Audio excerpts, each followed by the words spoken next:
interview me? Yes, please. Okay, Bismillahirrahmanirrahim. I'm here in Detroit in the Southfield Public Library, and along with me is Sister Laura, right? Laura Perot, yes, yes.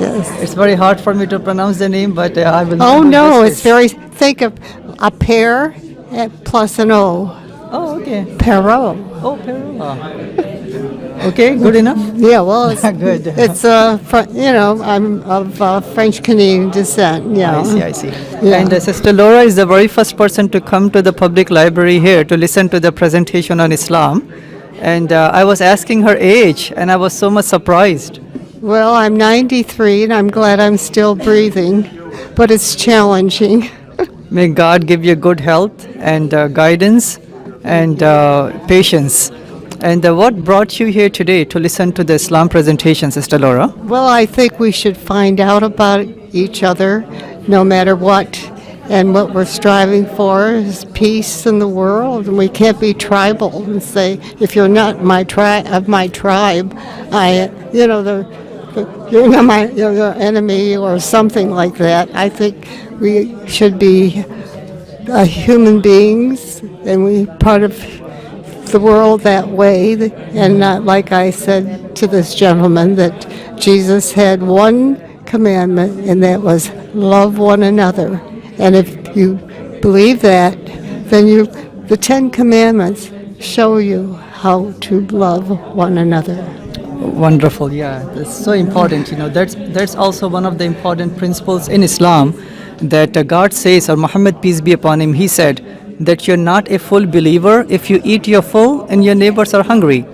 So loving and taking care of the neighbors and society and humanity is a fundamental belief in Islam. So have you heard, and what is your knowledge base of Islam, by the way? How much do you know about Islam? Not too bad, but I know a lot of people that are, like in the business world, and as more and more people are, you walk into an office and, you see the Hijab. Yeah. And, and shows all the women's beautiful faces, but the rest is very covered up, like the hair.